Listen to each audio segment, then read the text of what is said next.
Good morning sir.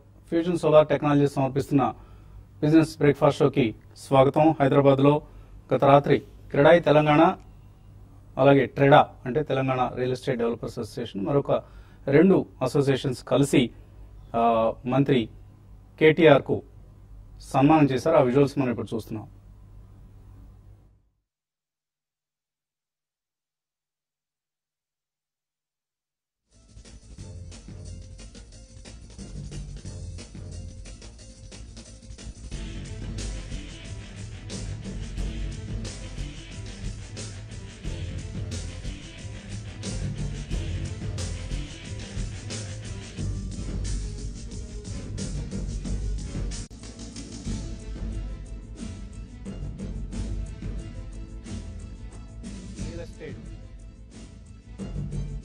Real estate అలాగే real estate summit అంటూ ఒక రియల్ ఎస్టేట్ సమిట్ ను కూడా నిర్వహించడం జరిగింది.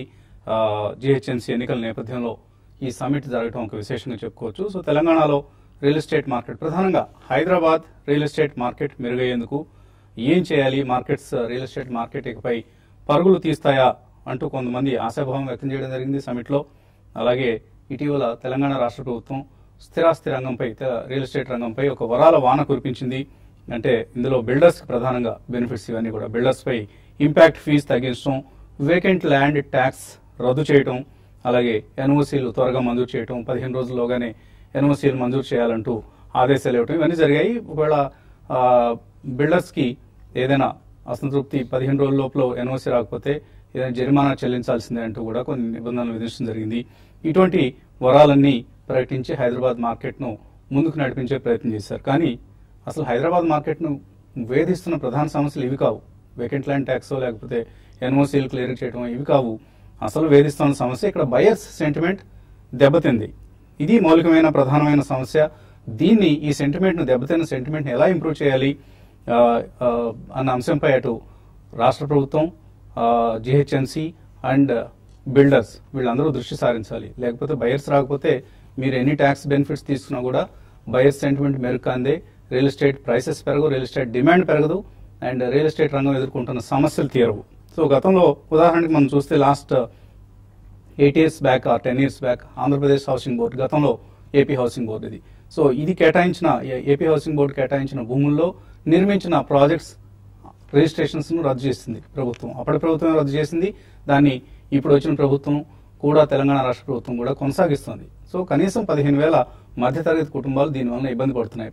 ఇల్లు లేక అటు ఈఎంఐలు కట్టుకుంటూ, మరోవైపు వాళ్ళ అద్దెకి ఏదైతే ఇంట్లో ఉంటున్నారో ఆ అద్దె చెల్లిస్తూ రకరకాల ఆర్థికమైన ఇబ్బందుల్లో ఎదుర్కొన్నది. అలాగే లాస్ట్ 8 years గా ఈ సమస్య ఎలా ఉంటే మరొక 30,000 ఫ్లాట్స్ బిల్డర్స్ సంబంధించిన రకరకాల ఆర్థిక ఇబ్బందుల కారణంగా ప్రాజెక్ట్స్ నిలిచిపోయి, వాళ్ళు కూడా రిజిస్ట్రేషన్స్ లేక, అలాగే ప్రాజెక్ట్ కంప్లీట్ అయ్యి ఆ ఇళ్లలోకి వెళ్లలేక, అంటే కనీసం ఒక 50,000 కుటుంబాలు ఏపీ హౌసింగ్ బోర్డు ప్రాజెక్ట్స్ తో పాటు ఇతరత్ర ప్రాజెక్ట్స్ కూడా నిర్మాణాలు నిలిచిపోయి కనీసం 50,000 ఫ్యామిలీస్, 50,000 కుటుంబాలు అంటే సామాన్యమైన విషయం కాదు. సో ఇన్ని వేల కుటుంబాలు నిరాశ్రయులై, ఆర్థికంగా అధోగతి పాలై ఇబ్బంది పడుతున్నా కూడా ఎవరూ పట్టించుకున్న పాపన పోవడం లేదు. అటు బిల్డర్స్ ఈ సమస్యపై దృష్టి సారించడం లేదు, రాష్ట్ర ప్రభుత్వం కూడా దీనికి సంబంధించి ఏం చేయాలన్న అంశంపై ఒక పాలసీ లేదు. దీనివల్ల ఇబ్బంది పడుతుంది మాత్రం మధ్యతరగతి కుటుంబాలు. ఇల్లు కొనుక్కొని కూడా సొంత ఇల్లు లేక ఇబ్బంది పడుతున్న మధ్యతరగతి కుటుంబాలను ఆదుకునేందుకు ఇప్పుడు జిహెచ్ఎంసీ ఎలక్షన్స్ వచ్చాయి. అన్ని పార్టీల వాళ్ళు మన ముందుకు వస్తారు. TRS, TDP, Congress or Majlis, ఇలా రకరకాల పార్టీలు వస్తాయి. వీళ్ళందరూ నిలదీయండి, మా ఇంటి సమస్యను మీరు తీరిస్తేనే మీకు మా ఓటు అంటూ తేల్చి చెప్పండి. ఇంటి సమస్య ఒకటే కాదు, అఫ్కోర్స్ రకరకాల ఇతర సమస్యలు, డ్రింకింగ్ వాటర్ కావచ్చు, డ్రైనేజ్ కావచ్చు, ఇటువంటి సమస్యలు అన్నింటినీ తీర్చే అభ్యర్థికే ఓటు వేస్తామంటూ స్పష్టంగా తేల్చి చెప్పండి. అండ్ ఈ ఎన్నికల్ని సమస్యల పరిష్కారానికి వాడుకోవాలి హైదరాబాద్ వాసులందరూ కూడా. ఎస్పెషల్లీ ఈ హౌసింగ్ ప్రాబ్లంను ఫేస్ చేస్తున్న వాళ్ళ తప్పిదం లేకుండా కేవలం బిల్డర్స్ తప్పిదం వలన, రాష్ట్ర ప్రభుత్వం తప్పిదం వలన నిరాశ్రయులై ఆర్థికంగా అధోగతి పాలైన మధ్యతరగతి కుటుంబాలందరూ కూడా మేల్కొని ఒక యునైటెడ్ ఫ్యాక్టర్ గా పనిచేస్తే ఈ సమస్యకి ఈజీగా పరిష్కారం దొరుకుతుంది. అండ్ ఈ సమస్య పరిష్కారం అయితే ఇలా నిలిచిపోయిన హైదరాబాద్ లో ఫ్లాట్ కొంటే నిర్మాణం పూర్తి కాదు అని అందరూ భయపడే పరిస్థితి వచ్చింది. సో ఆ భయాన్ని తొలగించాల్సిన అవసరం అటు బిల్డర్స్ పై, ఇటు రాష్ట్ర ప్రభుత్వంపై ఉంది. ఈ అంశాన్ని గుర్తించి ఈ సమస్యకి ఎప్పటికైనా పరిష్కారం. సో ఎందుకంటే టీవీ5కి ఈ అంశంలో చాలా బాధ్యత ఉంది. గతంలో 3 రియల్ ఎస్టేట్ సమ్మిట్స్ నిర్వహించాం. క్రెడాయి వారు నిర్వహించిన రియల్ ఎస్టేట్ సమిట్స్ అన్నింటినీ కూడా టీవీ5 ఆధ్వర్యంలో నిర్వహించడం జరిగింది. మా సొంతంగా 3 సమిట్స్ నిర్వహించాం. సో హైదరాబాద్ బ్రాండ్ హైదరాబాద్ నిర్మాణంలో టీవీ5 పాత్ర ప్రధానంగా ఉంది. సో ఇటువంటి పాత్ర పోషించిన టీవీ5 ఇప్పుడు ఈ కుటుంబాలను ఆదుకునేందుకు కూడా ముందుకు వస్తుంది. సో కనీసం 50,000 కుటుంబాలు ఇబ్బంది పడుతున్నాయి. వీరందరికీ టీవీ5 అండగా నిలుస్తుంది. మీకు ఏవైనా సమస్యలు ఉంటే తప్పనిసరిగా రండి, మా ప్లాట్ఫామ్ని వినియోగించుకోండి. టీవీ5 ద్వారా ఈ సమస్య పరిష్కారానికి అందరం కృషి చేద్దాం. ఇక మార్కెట్స్ పరిస్థితికి వస్తే, మార్కెట్స్లో ఏషియన్ మార్కెట్స్లో వీక్నెస్ కొనసాగుతుంది. నికీ 2% పైగా, అలాగే హ్యాంగ్సెంగ్ కూడా 2% పైగా నష్టంతో కనిపిస్తున్నాయి. జూలై 2012 లెవెల్కి పడిపోయింది Hang Seng. Taiwanese index, Strides times, KOSPI ఇవన్నీ కూడా చాలా నెగిటివ్ సెంటిమెంట్తో ట్రేడ్ అవుతున్నాయి. లాస్ట్ నైట్ యూఎస్ మార్కెట్స్ ఫ్లాట్గా క్లోజ్ అయ్యాయి. అలాగే SGX నిఫ్టీ కూడా ఒక గ్యాప్ డౌన్ ఓపెనింగ్ను సూచిస్తోంది. ఈ ఉదయం 7355 82 పాయింట్స్ నష్టంతో. సో నిన్నటి లాభాలు ఏదైతే ఒకరోజు మురిపంగానే మిగిలిపోయి ఆవిరైపోబోతున్నాయి. So short covering led rally నిన్న ఏదైతే చూసామో అది ఫిజిల్ అవుట్ అయిపోబోతోంది. ఈ ఉదయమే ప్రారంభంలోనే మార్కెట్స్ 7400 లెవెల్ కింద, అలాగే రీసెంట్గా మనం ఏదైతే లో చూసామో 7336 ఈ లెవెల్ను మళ్ళీ టెస్ట్ చేసే అవకాశం కూడా కనిపిస్తుంది. And mid and small caps మరొక వర్స్ట్ ట్రేడింగ్ సెషన్ చూడబోతున్నాయి ఇవాళ. నిన్న కూడా ఎఫ్ఐఎస్ సెల్లింగ్ చూసాం మనం, 858 కోట్ల రూపాయల సెల్లింగ్. గత కొద్ది రోజులుగా ఆఫ్ కోర్స్ 1200 crores వరుసగా అమ్ముకుంటూ వస్తున్న ఎఫ్ఐఎస్ నిన్న కొద్దిగా సెల్లింగ్ తగ్గించారు. బట్ స్టిల్ దాన్ని డిఐఎస్ బయింగ్ వాడుకున్నారు. అయితే ప్రతి ర్యాలీని కూడా ఎఫ్ఐఎస్ సెల్లింగ్ వినియోగించుకుంటున్నారని మనకు అర్థమవుతుంది. లాస్ట్ 13 సెషన్స్లో 12 సెషన్స్ పాటు ఎఫ్ఐఎస్ నెట్ సెల్లర్స్గా నిలిచారు క్యాష్ మార్కెట్స్లో. సో మనం ఏదైతే ఒక దశలో హోప్ అండ్ గ్రీడ్ రెండు చూసామో, ఇప్పుడు ప్యానిక్ అండ్ మిజరీకి దారితీస్తున్న పరిస్థితి కూడా చూస్తున్నాం. సో కేర్ఫుల్గా ఉండాలి, ప్యానిక్ కావద్దు. మంచి క్వాలిటీ స్టాక్స్లో ఉన్న వాళ్ళు ఎవరు కూడా ప్యానిక్ కావాల్సిన అవసరం లేదు. బట్ జంక్ స్టాక్స్లో ఉన్న వాళ్ళు మాత్రం డెఫినెట్గా ప్యానిక్ కావాలి. ఏ మాత్రం ర్యాలీస్ వచ్చినా కూడా ఎగ్జిట్ అయిపోండి. మంచి క్వాలిటీ స్టాక్స్లో ఇన్వెస్ట్ చేసేందుకు ప్రయత్నం చేయండి. అఫ్ కోర్స్ ఇప్పుడు వస్తున్న డిప్స్ని బయింగ్ వాడుకోవాలి, కానీ ఎప్పుడు ఎలా అన్నది ఎవరి వివేకం విచక్షణ బట్టి వాళ్ళు ఫాలో కావాల్సింది. ఎందుకంటే ఇక్కడ బాటమ్ అవుట్ అయింది అంటూ మనం ఎవరం కూడా చెప్పలేని పరిస్థితి. బట్ వర్స్ట్ అయిపోలేదు, ఇంకా మార్కెట్స్లో మరింత మనం సెల్లింగ్ చూసే అవకాశం మాత్రం స్పష్టంగా కనిపిస్తుంది. ఇంకా మార్కెట్స్ పరిస్థితిపై మాట్లాడడానికి అనలిస్ట్ మనతో సిద్ధంగా ఉన్నారు.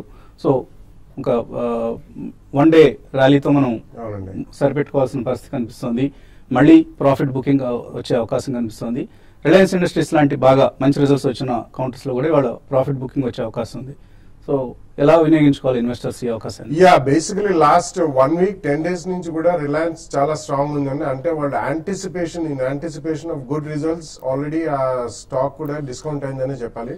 సో ఈ ర్యాలీని కూడా ఎలా వినియోగించుకోవాలంటే డెఫినెట్లీ మీరు ఇప్పుడే మెన్షన్ చేస్తున్నట్టు ప్రధానంగా చర్నింగ్ కి అండ్ రీషఫ్లింగ్ ఆఫ్ పోర్ట్ఫోలియోకి ఒకటి వినియోగించుకోవచ్చు అండి. Definitely small and mid cap and junk stocks completely దూరంగా ఉండమని గత 2 months గా చెప్తున్నాను. We still continue to maintain the same stand. So మనకి నెక్స్ట్ 1 month లో కూడా ఐ థింక్ మార్కెట్ ఎవ్రీ ర్యాలీలో కొద్దిగా సెల్లింగ్ ఎక్కువ గురయ్యే అవకాశం ఉందండి. ఎందుకంటే మనకి global cues are completely negative అనే చెప్పుకోవాలి ప్రస్తుతం. ఎందుకంటే అక్కడ కూడా 1 day ఏదైనా ర్యాలీ వస్తే తర్వాత 2-3 days భారీగా క్షీణిస్తున్నాయి. Almost about 4 to 5 year lows కి ఏషియన్ మార్కెట్స్ కూడా దరిదాపుల్లో ఉన్నాయి. సో అమెరికన్ మార్కెట్స్ కూడా స్వల్పంగా ఒక రోజు లాంగ్ వీకెండ్ అయిన తర్వాత నిన్న తెరిచారు. బట్ ఓపెనింగ్ గెయిన్స్ కూడా ఉంచుకోలేకపోయింది. సో గ్లోబలీ పరిస్థితులు ఏం బాగాలేవు కాబట్టి డెఫినెట్లీ దాని ప్రభావం ఇండియా మీద కూడా ఉంటుంది. బట్ ఊరట కలిగించేవి ఏంటంటే మనం we're entering into budget session and also IMF వాళ్ళ forecast India is going to be the best and outstanding country in terms of global economics అని అంటున్నారు. కానీ ఇదంతా మనకి ఇన్ రియాలిటీ దానికి కార్పొరేట్ ఎర్నింగ్స్ లో రిజల్ట్ అవ్వడానికి it will take some more time అండి. There is a lack time. ఈ బడ్జెట్ చాలా కీలకం అండి. బట్ సెంటిమెంట్ పరంగా ఏదైనా ఒక బ్రేక్ పడి డౌన్ ఫాల్ అనేది ఆగాలి. అప్పటిదాకా మాత్రం I don't think one should venture out అండి. అడిషనల్ మనీ ఎవరైనా పెట్టాలనుకున్నా ఎస్ఐపి వాళ్ళు ఒక్కళ్ళు తప్పించి ఎవరైనా బల్క్ మనీ పెట్టి స్టాక్స్ కొనాలనుకుంటే మాత్రం definitely wait and watch and cautious mode గానే ఉండాలి. నెక్స్ట్ ఫ్యూ డేస్ కూడా ఐ థింక్ 15th February దాకా కంప్లీట్ రిజల్ట్ సీజన్ అయిపోయేదాకా. ఎందుకంటే ఒకటి మనం చూసాం ఇప్పుడు బ్యాంక్స్ లో ఇండస్ఇండ్ బ్యాంక్ లాంటివి, కోటక్ బ్యాంక్ మంచి బ్యాంక్ రిజల్ట్స్ అన్ని వచ్చాయండి. రిలయన్స్ కూడా ఇన్ వన్ ఆఫ్ ద కంగ్లోమరేట్స్ మంచి రిజల్ట్స్ అన్ని వచ్చాయి. ఇక ముందు వచ్చే PSU బ్యాంక్స్ కానివ్వండి అంత ఆశాజనకంగా ఉండవు కాబట్టి that will take its own tall on the market. So ఇది కొద్దిగా గమనించి కేర్ఫుల్ గా కాషియస్ గా ఉండి సైడ్ లైన్స్ ఉండడమే బెటర్ అండి. సో జనవరి సిరీస్ సంబంధించి ఒక అగ్లీ సిరీస్ కాబోతోంది ఇది. మార్కెట్స్ నష్టాలతో ఈ సిరీస్ క్లోజ్ అయ్యే అవకాశాలు చాలా స్పష్టంగా కనిపిస్తున్నాయి మనకి. ఏం చేయాలి ట్రేడర్స్ ఈ సమయంలో? యా ఐ థింక్ నిన్న మనం 2 days బ్యాక్ ఎప్పుడైతే మనకి 7425 కింద క్లోజింగ్ అవుట్ అని చూసామో డెఫినెట్ గా మనకి 7118 ఏదైతే 2014 జూలై లో ఉందో ప్రాబ్లీ అది ఓపెన్ అప్ అయిపోయింది లెవెల్. సో ఇప్పుడు ఏంటంటే బేసికలీ ఏదైతే సపోర్ట్ ఉందో ఇంతకు ముందు 7539 గట్టి సపోర్ట్ అనుకున్నామో గత 3 నెలలుగా అది ఇప్పుడు ఒక మైనర్ రెసిస్టెన్స్ అయిపోతుంది మనకి మార్కెట్ లో. సో మార్కెట్ ఏమాత్రం ర్యాలీ వచ్చి 7539 వస్తే డెఫినెట్లీ అక్కడ మాత్రం ఒక షార్ట్ పొజిషన్స్ అటెంప్ట్ చేయొచ్చు. అండ్ ఇన్ఫాక్ట్ ర్యాలీ ఒకవేళ మార్కెట్ కంటిన్యూ అవుతే కనుక I don't think it will cross 7702 ఏదైతే 20-day మూవింగ్ యావరేజ్ ఉందో. సో క్లియర్లీ ట్రెండ్ అనేది మనకి డౌన్ ట్రెండే ఎక్కువ మనకు కనిపిస్తుంది. ఓన్లీ థింగ్ ఏంటంటే ప్రాబ్లీ రిస్క్ టు రివార్డ్ ఈ స్టేజ్ లో బేర్స్ కి ఎక్కువ ఫేవరబుల్ గా లేదు. ఎందుకంటే మనకి 7250 అండ్ 7118 అనేది ఒక మంచి సపోర్ట్స్ గా చూసుకుంటాం. అంటే ఆల్మోస్ట్ అబౌట్ 150-200 పాయింట్స్ కింద మంచి సపోర్ట్ ఉంది. అదేవిధంగా పుల్ బ్యాక్ వస్తే కనుక అబౌట్ 300-350 పాయింట్స్ వచ్చే ఛాన్స్ ఉంది. So definitely by on dips కానీ ఈ మార్కెట్ మనం చెప్పుకోవచ్చు. బట్ స్ట్రిక్ట్లీ ఐ థింక్ మొన్నటిలో ఏదైతే ఉందో 7336 ప్రాబ్లీ దాని కింద క్లోజింగ్ బేసిస్ మనం స్టాప్ లాస్ పెట్టుకుని మేబీ లాంగ్ పొజిషన్స్ అటెంప్ట్ చేయొచ్చు. అది కూడా వెరీ థిన్ పొజిషన్స్. అంటే ఎవరైతే ట్రేడర్ 1000 నిఫ్టీ చేసేవాళ్ళో ప్రాబ్లీ వాళ్ళు ఆల్మోస్ట్ 20% ట్రేడే అటెంప్ట్ చేయాలి. మేబీ 200 షేర్స్ అలా అటెంప్ట్ చేయాలి. లేదు అనుకుంటే ప్రాబ్లీ 73-7350 కాల్ ఆప్షన్స్ మనం అటెంప్ట్ చేయొచ్చు. అది కూడా స్ట్రిక్ట్ గా 7250 కింద స్టాప్ లాస్ పెట్టుకుని. ఇన్ఫాక్ట్ బ్యాంక్ నిఫ్టీ చూస్తే కనుక ప్రాబ్లీ నిన్న కొద్దిగా అవుట్ పర్ఫార్మ్ చేసినప్పటికీ మేబీ బికాస్ ఆఫ్ 2 స్టాక్స్ అని చెప్పొచ్చు. యాక్సిస్ బ్యాంక్, ఐసిఐసిఐ బ్యాంక్ కొద్ది మంచి పుల్ బ్యాక్ రావటం చూసాం. Probably it's only relief rally లాగా మనం పేర్కోవచ్చు. సో నిన్నటిలో ఏదైతే ఉందో 15,086 దాని కింద మటుకు క్లోజ్ అవుతాయి. ఇవాళ డెఫినెట్లీ నెక్స్ట్ లెవెల్ అనేది దానికి 14,700 అండ్ 14,300 లాగా చెప్పుకోవచ్చు. సో ప్రాబ్లీ ఇప్పుడే బాలాగారు అన్నట్టు మేబీ రిజల్ట్స్ కొద్దిగా పిఎస్యూ డిసప్పాయింట్ చేస్తే కనుక బ్యాంక్ నిఫ్టీలో still about 400-500 points down side వచ్చే ఛాన్స్ ఎక్కువ ఉంది. ఓకే అండి. అలాగే ఇన్వెస్టర్స్ నుంచి కాల్స్ అండ్ మెయిల్స్ తీసుకునే ముందు కాసేపు ప్రకటనలు.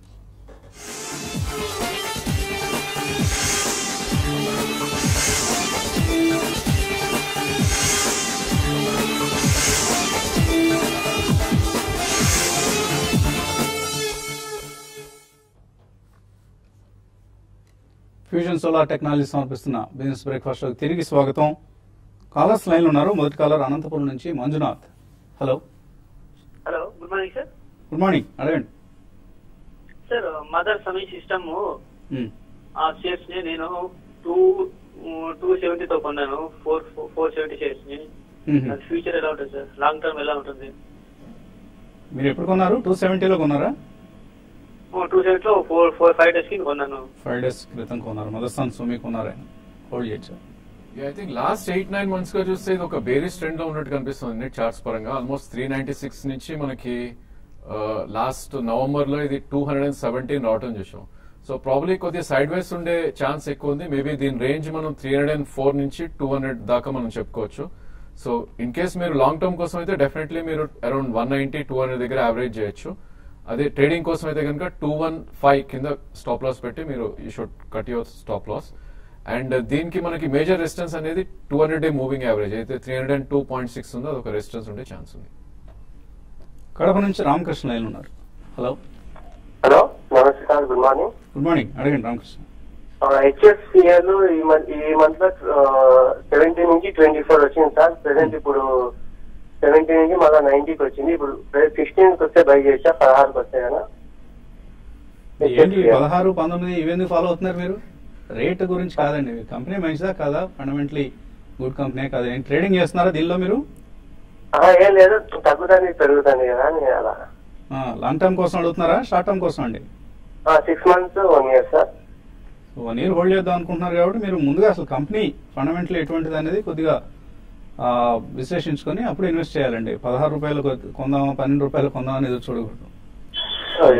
No, I don't think so. And it's worth investing even 1 year అన్నా కానీ ఇట్స్ బేసికలీ గతంలో కొన్ని కాంట్రవర్సీ ఉన్నాయి. తర్వాత ముఖేష్ అంబానీ గారి కంపెనీ వాళ్ళు స్టేకర్ తీసుకుని వీళ్ళు ఇన్ఫ్రాస్ట్రక్చర్ ఫర్ టెలికమ్యూనికేషన్ ఉంది. వాళ్ళు రిలయన్స్ జియో లాంచ్ లేట్ అయింది కాబట్టి ఇది డెఫినెట్లీ ఒక రేంజ్ బౌండ్ ఉంటుంది. ట్రేడింగ్ అయితే మీరు టెక్నికల్స్ ఫాలో అయ్యి చేసుకోవచ్చు, కానీ ఇన్వెస్ట్మెంట్ కి మాత్రం definitely I would say avoid the stock. తర్వాత caller United States of America నుంచి Ramesh. Hello. Good morning sir. Good morning. Ramesh మాట్లాడుతున్నా. అడగండి.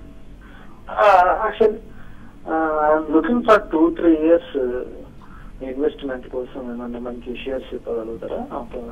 2 to 5 వరకు. ఎంత ఇన్వెస్ట్ చేస్తారు రమేష్ గారు మీరు?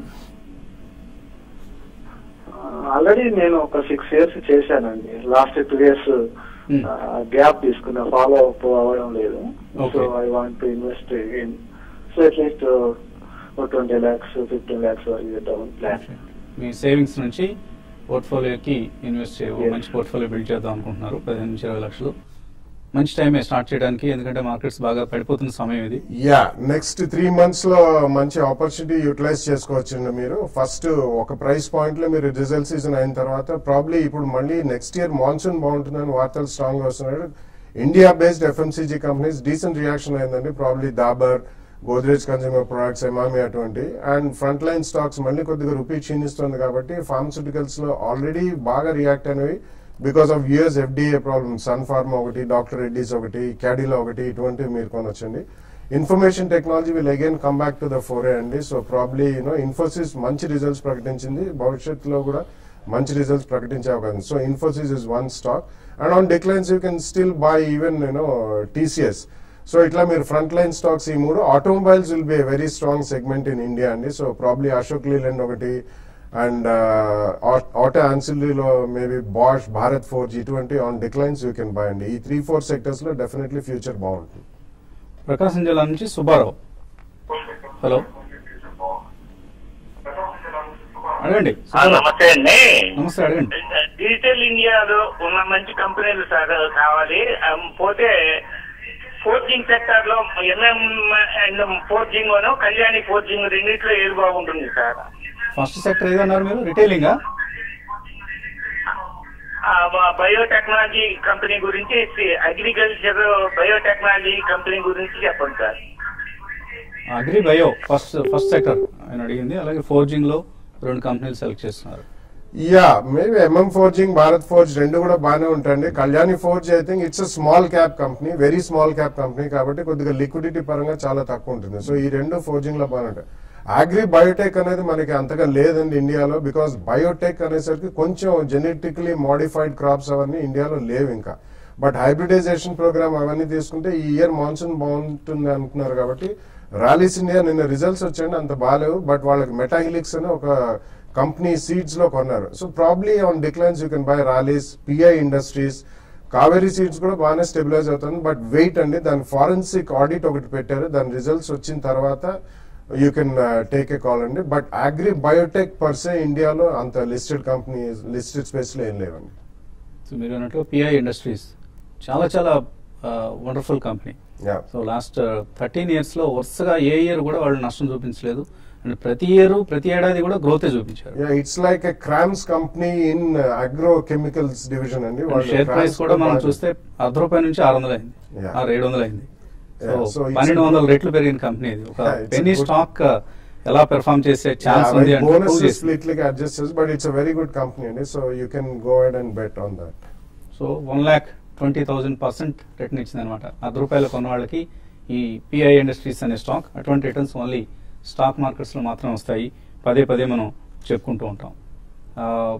అలాగే ఈమెయిల్స్ వచ్చాయి మనకు. సురేష్ మెయిల్ పంపించారు, ఈ మధ్య అమెరికన్ కాలర్స్ కి ఫోన్ నెంబర్ ప్రొవైడ్ చేయటం లేదు, ఎందువల్ల అని తెలియదండి.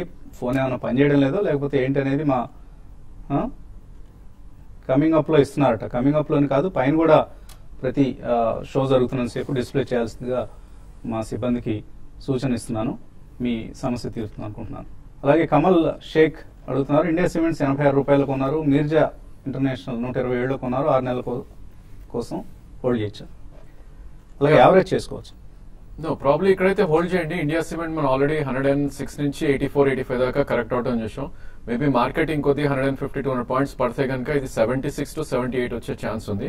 డెఫినెట్ గా 1 year కోసం అయితే మీరు అక్కడ యావరేజ్ చేయొచ్చు. 1 year లో అరౌండ్ 120 దాకా వెళ్ళే ఛాన్స్ ఉంది. Even Mirza international probably last 4 months గా ఒక రేంజ్ లో ట్రేడ్ అవుతున్న స్టాక్ అండి. ₹85 నుంచి ఆల్మోస్ట్ 140 రేంజ్ లో ట్రేడ్ అవుతుంది. సో ప్రాబ్లీ 4 months లో ఏదైతే ఉందో ₹85 కోసం వెయిట్ చేయండి. కరెంట్లీ ₹100 ఉంది. మేబీ 85 లో మీరు యావరేజ్ చేయొచ్చు. 1 year లో మళ్ళీ మొన్నటి హై రావచ్చు 140 దాకా. తుమ్మల పాండురంగారావు కెమ్ బాండ్ ₹382 500 షేర్లు కొన్నారట, హోల్డర్స్ సెల్ అని అడుగుతున్నారు. It's fairly illiquid stock, but company పరంగా మంచి కంపెనీ అండి. వాళ్ళు బేసిక్లీ వాటర్ ట్రీట్మెంట్ కెమికల్స్ అనేవి చేస్తారు. సో డెఫినెట్లీ ఉన్న స్టాక్ ఉంచండి, అడిషనల్ మాత్రం ఉన్నది, ఎందుకంటే చాలా ఇల్లిక్విడ్ స్టాక్, బట్ కంపెనీ పరంగా మంచి కంపెనీ అండి. మారుతి ప్రసాద్ రిలయన్స్ 1100 కాల్ తీసుకున్నారు నిన్న, ప్రాఫిట్ బుక్ చేసుకోవచ్చా, వెయిట్ చేయాలి? ఐ థింక్ ప్రాఫిట్ వస్తే కనుక డెఫినెట్లీ బుక్ చేయాలండి. లేదంటే మీ స్టాప్ లాస్ అనేది 990 కింద మీరు స్టాప్ లాస్ పెట్టుకోవాలి. మేబీ పుల్ బ్యాక్ వస్తే కనుక 1050 నుంచి 1070 దాకా వెళ్ళే ఛాన్స్ ఉంది, అక్కడే మీరు ప్రాఫిట్స్ బుక్ చేసుకోండి. రవి కిరణ్ హరిత సీటింగ్ సిస్టమ్స్ 1 year కోసం తీసుకుందాం అనుకుంటున్నారు, కొనుక్కోవచ్చా?